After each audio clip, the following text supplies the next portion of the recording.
Hola, mis amados hermanos y hermanas, tengan un hermoso día, un día bendecido de parte de nuestro Dios.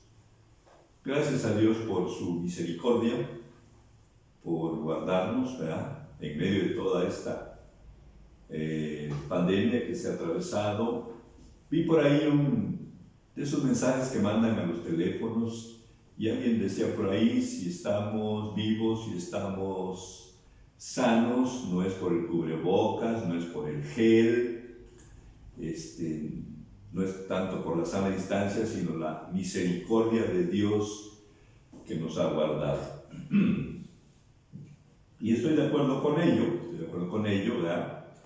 Pero con todo, sin embargo, si Dios permite que haya autoridades, porque si las hay es porque las permite, y esas autoridades pues nos aconsejan, nos instruyen cómo manejar las situaciones diferentes que se nos presentan, pues es bueno que atendamos esas recomendaciones. Pero el mensaje es: no confiamos tanto en el cubrebocas o el gel, ¿verdad?, para limpiar nuestras manos, sino en la gracia y en el cuidado de nuestro Dios. Debo decirle, mis amados hermanos, que si las cosas no cambian, las cosas del coronavirus, de los resultados, de los contagios como se están dando, si eso no cambia, es muy probable que el próximo domingo 6 de diciembre tengamos nuestra reapertura del Templo Betel. Ya hay 2 grupos formados, alrededor de 59, 60, 62, por ahí, no más, ¿verdad? Y unos en el primer culto de las 9 de la mañana y otros en el segundo culto de las 11:30. Así es que, dando por sentado que vamos a comenzar, los del culto de las 9 de la mañana, pues es bueno que llegaran 8:30. 8:30, para que lo que se revisa, se sanitiza, todo lo que es el protocolo de cuidado, de sanidad para entrar, se pueda hacer, porque están las 9, y los que lleguen o estén en la lista para las 11:30 de la mañana, pues también es bueno que lleguen a las 11, una media hora para todo el proceso que se va a hacer, y con calma nos ubiquemos en la silla que nos corresponde. Muy bien. Dicho esto, como un anuncio, como un aviso, pues vamos a la palabra. Vamos a aprovechar este hermoso día que Dios nos regala. Y le invito, uno, a que se ponga de pie. Y 2, que en su Biblia busque la carta a los Hebreos, y ahí busque, en la carta a los Hebreos busque el capítulo 3. Y ahí vamos a leer los versículos 12 y 13. Capítulos 12 y 13 de la carta a los Hebreos. Perdón, capítulo 3, versículos 12 y 13. Gloria al Señor. Si ya lo tiene, vamos a dar lectura con la reverencia que merece esta palabra preciosa. Dice así: mirad, hermanos, que no haya en ninguno de vosotros corazón malo de incredulidad para apartarse del Dios vivo. Antes, exhortaos los unos a los otros cada día, entre tanto que se dice hoy, para que ninguno de vosotros se endurezca por el engaño del pecado. Oramos. Padre, muchas gracias te damos en el nombre bendito y glorioso de Jesucristo, tu amado Hijo. Gracias, Señor, por esta hermosa palabra. Gracias, Señor, por darnos la oportunidad de acercarnos a este texto bíblico. Lo hacemos con reverencia, lo hacemos con temor, rogándote, Padre, en el nombre de Jesús, tu amado Hijo, que sea tu precioso y santo Espíritu el que ministre esta palabra en el corazón de mis amados hermanos y en el mío, Señor, que podamos entenderla y luego aplicarla, Señor. En el nombre glorioso de Jesús, te lo pido ahora, Señor. Amén, amén, amén, gloria al Señor. Entonces vamos a ver, como decía, un asunto aquí de madurez. Vamos a ver como un ejemplo de madurez cristiana. Y podemos, hermanos, entonces anunciar: todo creyente maduro es capaz de recibir y dar exhortación de y a sus hermanos. O sea, todo creyente maduro es capaz de recibir exhortación de sus hermanos, pero también es capaz de dar exhortación a sus hermanos. Amén. Dar y recibir. Hay una advertencia que el escritor está haciendo en este párrafo, ¿verdad? Tiene que ver con un problema, fíjese bien, que pueda presentarse en la iglesia de aquellos tiempos y de ahora. Que no vaya a haber un corazón malo de incredulidad. Gloria a Dios. ¿Semejante a quién? Semejante a los de los rebeldes de la antigua dispensación, que si usted lee los versículos 7 al 11 de este mismo capítulo va a encontrar. O sea, el pueblo hebreo que fue sacado de Egipto, de la esclavitud, y durante el trayecto hacia la tierra prometida mostraron mucha rebeldía y Dios los desechó, ¿verdad? Es un juicio, podemos decir, sobre los israelitas allá en el desierto, que se produjo porque rechazaron a Moisés y no atendieron a la palabra de Dios dada por medio de él, de Moisés.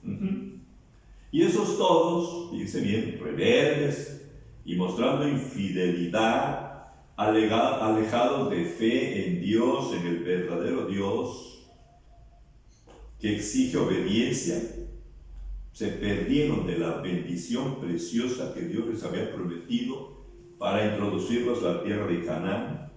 Y por esto el resultado fue que murieron en el desierto. Toda esa generación, dice la Biblia, perdieron la bendición y murieron en el desierto sin conseguir alcanzarla, sin conseguir que la promesa que Dios había hecho a Abraham, a Isaac, a Jacob, se cumpliera en ellos.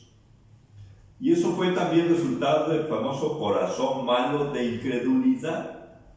Gloria al Señor. Además, considerando que uno de los propósitos del escritor de la carta a los hebreos es presentar a Cristo, ¿verdad?, como mayor que cualquiera, mayor que Moisés, que Abraham, que Isaac, que David, mayor que cualquier hombre de Dios que aparece en la Biblia y aún mayor que los ángeles. Ese es el propósito esencial de esta carta a los hebreos. Ahora lleva a los receptores, a los hebreos precisamente, a la siguiente reflexión. Se la leo. Si la rebeldía contra Moisés tuvo una disciplina tan evidente, mucha mayor disciplina vendrá sobre todo aquel cuyo corazón se opone en incredulidad contra el Señor y más tarde irremediablemente se apartará de Dios, del Dios vivo. Irremediablemente. Si es que cuida tu corazón, cuidemos nuestro corazón, porque bueno, el consejo para aquellos ya está. Hace 2000 años el apóstol Pablo lo escribió, pero ahora lo estamos revisando usted y yo. ¿Qué puede? Una pregunta. ¿Qué puede hacer la iglesia para evitar que esto suceda con nuestros hermanos? Fíjese bien, ¿verdad? No se trata de cargarle toda la responsabilidad al pastor. Luego queremos hacer responsable al pastor hasta de nuestros descuidos.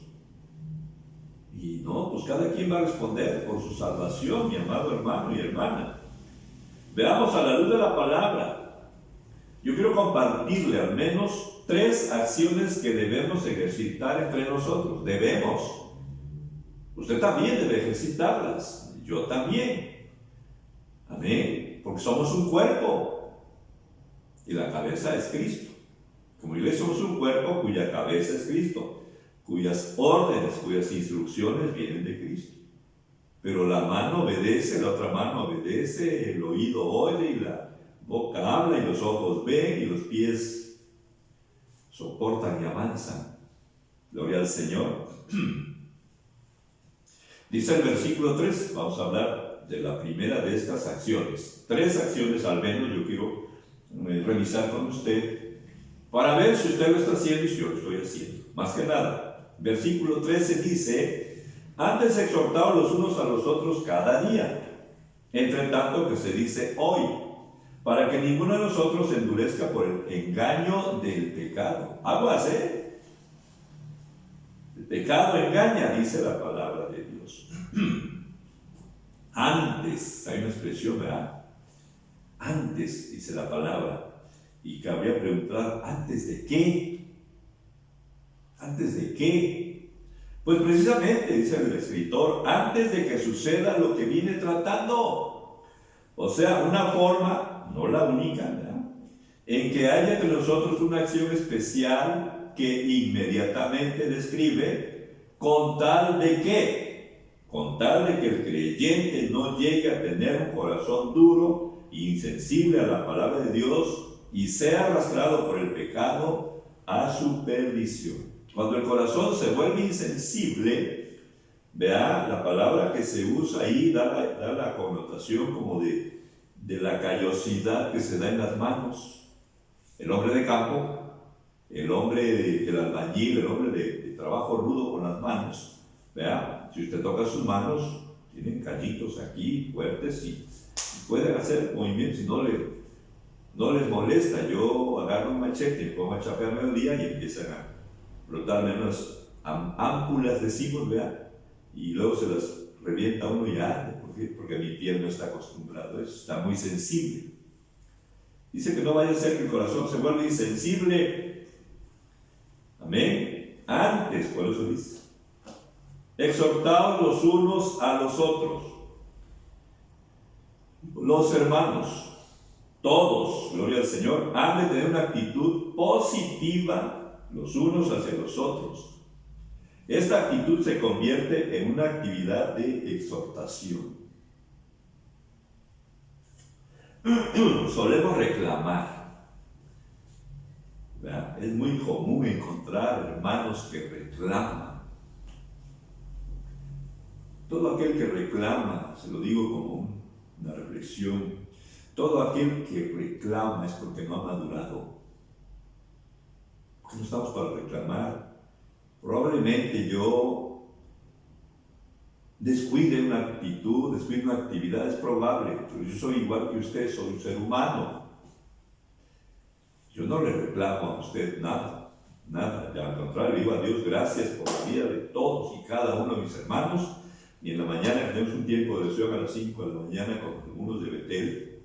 A veces somos 65, 66, a veces bajamos a 58, pero no hemos bajado más. Y yo le doy gracias a Dios por la vida de todos mis hermanos, pues yo digo ancianos, tengo una lista y la leo con mucho cariño, con mucho amor, y por mis hermanas, y por los matrimonios, y por los jóvenes, 4 o 5 jóvenes que les mando un mensaje a las 5 de la mañana, te invito a orar, y bendito Dios, algunos me dicen, sí, hermano, disponen a orar. Gloria al Señor. Pero tú dices aquí el verbo que usa, que traduce como exhortar, verbo en griego, es un verbo compuesto que significa literalmente llamar al lado. Aquí tiene el sentido de animar a otros para que sigan una determinada forma de comportamiento. Animar a otros para que sigan una determinada forma de comportamiento, no como yo quiero, no, como dice la Biblia, como dice la Biblia. Gloria al Señor. ¿Para qué? Para que pueda entonces el hermano, ¿verdad?, entrar en ese momento, porque el hermano estaba distrayéndose, y pueda volver a ese punto de realidad de su vida cristiana, de su compromiso con Dios y su compromiso entre el cuerpo de Cristo, que es la amada iglesia de mi Señor. Ahora, no se trata de regañar, no se trata de amenazar al creyente, no, sino de animar. Aquí implica una acción alentadora y pastoral que cada creyente está llamado a hacer. Cada creyente. Por eso Pablo más adelante dice: sois unos niños, porque debiendo ya enseñarles cosas más profundas como la justicia de Dios, tengo que volver a repasar las cosas porque eres un niño, debiendo ser ya maestro.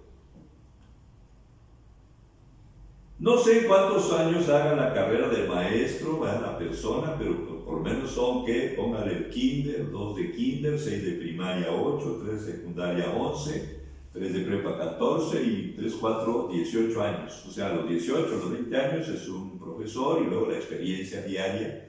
Entonces, el cristiano, si usted tiene más de 15, 20 años de cristiano, pues ya no están esos papelitos de reclamos y de sentimientos.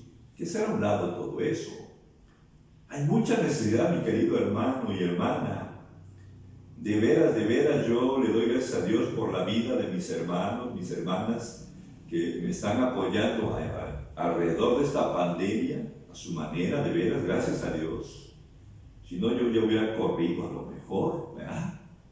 Entonces le animo, precisamente dice exhortándonos, le animo así, en el nombre del Señor, nos pongamos las pilas y tomemos la actitud y la posición y la función que nos corresponde como hijos de Dios, como hermanos con otros, para animarles, para motivarles. Gloria al Señor. Esta palabra de exhortar implica una acción alentadora y pastoral. Dijimos que cada creyente debe llevar a cabo. Cada creyente. Obviamente, si la persona es recién convertida, si tiene 1 año de convertida, 2 años convertida, pues no espero tanto esto, pero el que ya tiene más de 10, 12, 15 años, pues uno espera otro tipo de comportamiento. Si un hermano ve a otro cometer un pecado, dice la Biblia, deberá interceder por él. Dice nada más que hermoso. 1 Juan 5:16. Si alguno viera a su hermano cometer pecado que no sea de muerte, pedirá y Dios le dará vida. Gloria al Señor. Y en forma privada, muy personal, hacerle ver la situación en que se encuentra, mostrándole usted y yo que podemos ayudarle para que sea restaurado. Gloria al Señor. Pero obviamente que si la iglesia le deja todo a su pastor, pues el pastor va a atender a 2 o a 3, no va a atender a más. Sí, lo digo con todo mi corazón. Y a veces sucede, hermanos, a veces nos entristecemos, y se lo confieso delante del Señor, me entristece a veces cuando veo a mis hermanos que ya caminaban bien, que ya iban firmes, y ¡pum!, se derrumban. Y empieza la lucha, otra vez, pero hermanos, si son 10, si son 20, pues solamente mi Señor. No es que trate de justificarme, ¿no? A veces no sé por qué, a veces me siento así como cansado, a veces, ¿no? Pero confío porque dice mi Señor que me da fuerzas como de búfalo. Y sí lo he comprobado y usted lo ha comprobado también, ¿ok? Esa persona, ese hermano que cometió un pecado, debe tener en usted y en mí esa consideración, dice la Biblia, trátalo como a ti te gustaría que te trataran en una situación parecida. Y no se trata tampoco de mostrarnos altivos. A mí nunca va a pasar, porque mire, Dios a veces permite algunas situaciones para enseñarnos, ¿no? Para enseñarnos. Entonces cumplamos con lo que dice la palabra. Mire, Mateo 18:15 dice, por tanto, si tu hermano peca contra ti, ve y repréndele estando tú y él solos. Si te oyere, has ganado a tu hermano, pero solos. Gloria al Señor. En esta cita bíblica la palabra redargúyele da la connotación sobre argumentar con él para hacerle cambiar de pensamiento y por consiguiente de forma de actuar. porque usted ya sabe que la Biblia dice, tal es su pensamiento, tal es él. La persona actúa según como piensa, no puede ser de otra manera. Por eso dice, es una palabra muy apropiada, ¿verdad?, que da la connotación sobre argumentar con él para hacerle cambiar de pensamiento y por consiguiente va a cambiar sus actitudes, sus acciones. Y todo eso es con amor. Hay que tener muy presente que el elemento para redarguir a un creyente no son argumentos personales, no es tu criterio o mi criterio, no es mi forma de cómo pienso o como usted piensa, no, sino la exposición de la palabra de Dios que sea aplicable al caso que se atiende. Gloria al Señor. Nadie debe reprender a otro por criterios personales y nadie podrá redarguir por métodos humanos, sino porque la palabra señale la realidad de la falta que está cometiendo. Gloria al Señor. Cuando la exhortación privada ha surtido el efecto deseado, o sea, la exhortación en privado, o como dice la Biblia, tú y él solos, ha surtido el efecto, y el que ha ofendido rectifica su forma de comportarse, reconociendo y confesando al Señor su pecado, el problema ha quedado resuelto, satisfactoria y definitivamente.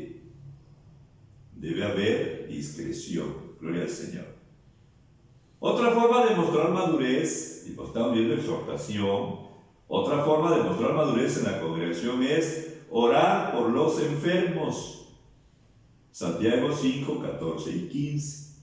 Si alguno de ustedes estuviera enfermo, la instrucción bíblica es: llame a los ancianos de la iglesia. Es decir, al liderazgo pastoral. El enfermo muestra fe, gloria al Señor, al hacer este llamado a sus hermanos. Yo debo confesarle que yo mismo a veces no cumplo esto, ¿verdad? Porque ustedes, me atrevo a pensar que muchos de ustedes no saben que yo he estado en alguna condición de salud. ¿Por qué? Pues porque no lo digo. Esa es mi culpa. Pero también algunos de mis hermanos tampoco lo dicen. Y entonces, pues a veces cuando suceden las cosas, el problema es que nos molestamos. Si yo me molestara porque nadie me habló y porque sí, puedo decir, ¿y cuándo nos dijo usted que se sentía mal? Y yo puedo decir, no, pues nunca les dije, pero pues ahí está el asunto. La Biblia es muy clarita, mi hermano, y Dios sabe por qué lo dice. Llame a los ancianos de la iglesia. Gloria al Señor. Punto 2. La confesión de pecados y la disposición del corazón son importantes, en vista de que nuestro bienestar físico nunca está separado de nuestra salud espiritual. Amén. Ni está por encima de ella. Hay una relación directa. Tu salud espiritual con tu salud física. Gloria al Señor. 3. La sanidad puede venir como resultado de la oración de la iglesia, del grupo o de la persona misma, o sea, del enfermo mismo. A veces en el grupo que tenemos de oración, en el grupo de ahorita atendiendo los hogares que tengo en las casas, mis hermanos no me dejarán mentir, ¿verdad? Además, necesito que estar mintiendo. De momento alguien pone una petición, mis hermanos, me pido que me ayuden a orar, que fíjense que pasó esto y esto, y hemos tenido experiencias tan hermosas. Hemos orado por otros hermanos o jóvenes que ni conocemos, pero que hay una relación de una familia con otra, que son de otra congregación, que son de otra denominación. Y luego viene el agradecimiento, ¿verdad? Que si no lo dieran, pues tampoco va a pasar nada, pero se agradece que agradezcan y lo expresan. Y entonces vamos viendo que vamos funcionando más como cuerpo. Pero a veces somos tan en particular especiales que si no es el pastor el que viene a orar, entonces no. Pero el pastor no es todo el cuerpo. El pastor cumple una función. La iglesia es el cuerpo de Cristo. Y aquí está dirigido a la iglesia. No dice aquí que llame solamente al pastor, llame a los ancianos de la iglesia. Parece mentira hasta para llamar a alguien porque estoy enfermo, para que ore por mí, pues hay que vencer algunas resistencias que se presentan. Por eso que no haya corazón duro, corazón malo, dice la palabra del Señor. 4. La unción con aceite no es un ejercicio supersticioso, que eso dice la palabra, ungiéndolo con aceite, sino una acción profética, dice bien, por la que se declara que dependemos del ungido. Bendito es Dios, que dependemos de Cristo Jesús. Aleluya, cuyo poder es ministrado por la acción del Espíritu Santo en nuestro medio. Amén. El versículo 15 es muy enfático: y el Señor lo levantará. Gloria a Dios. Estoy hablando de Santiago. Una tercera forma de que la iglesia muestre madurez es la siguiente: confesaos vuestras ofensas unos a otros. Versículo 16. En esto quiero decirle algo que considero muy pertinente. No se trata de que usted le ande confesando sus pecados, situaciones a uno y a otro y a otro. Eso es cuidadoso. Ruegue al Espíritu Santo que le dirija a quien usted le puede abrir su corazón y confesarle sus pecados. Por ahí hubo un caso que conocimos, incluso ministramos a una dama, precisamente porque en una predicación, el pastor a donde ella acudía, donde asistía el pastor, dijo: entre los esposos no debe haber secretos, entre los esposos hay toda una franqueza. Y entonces ella salió con esa palabra en su corazón, que no debe haber secretos, y fue y platicó con su esposo de una situación de su vida pasada, no en su matrimonio, en su vida pasada. Híjole, le fue como en fe. Intervinimos por la gracia de Dios, ministrándola en la congregación, pero Dios nos dio gracia, y a mis hermanas que me apoyaron para ministrar, y fue muy bendecida esa persona y su mamá, su familia, gracias a Dios. Por eso le digo, no se trata de exponer nuestra vida a una persona, no. Quien Dios pone en tu corazón, el Espíritu Santo te guía para que abras tu corazón y compartas. Pero sí dice: confesaos vuestras ofensas unos a otros. Y ese confesaos, que dice bien mi hermano, hermana, es el acto de reconocer y declarar públicamente. Es importante notar que en este caso la confesión no libera de la obediencia, sino que la exige. O sea, confesar el pecado no me libera para seguir obedeciendo, no me libera. Me exige que obedezca, no que siga cometiendo pecado. Eso es lo que estoy diciéndole. Amén. Ofensas. Hay una palabra en el griego, ¿verdad? Se pronuncia de alguna manera. Primariamente significa paso en falso. Luego significa yerro o error, ¿verdad? Yerro. El mandamiento es inclusivo, el mandamiento incluye, gloria al Señor, y habla bien del reconocimiento del pecado allí donde uno ha perjudicado a otro, o del descargarse de una conciencia angustiada ante un hermano piadoso, un hermano que me pueda comprender, gloria al Señor, cuyas oraciones serán eficaces, dice la palabra de Dios. Puede también referirse a una confesión abierta a toda la iglesia.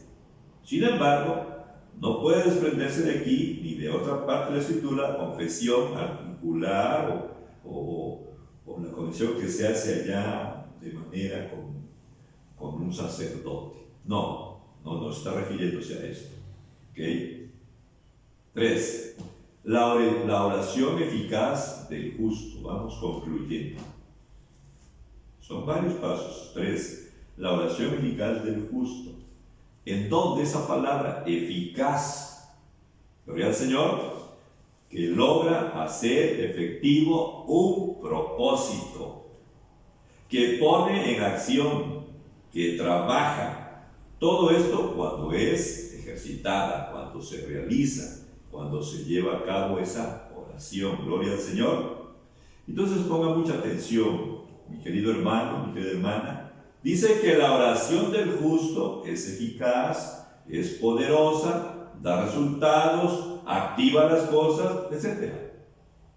Así que cada creyente debe cuidar su vida, su situación, gloria al Señor, delante de Dios. Cada creyente.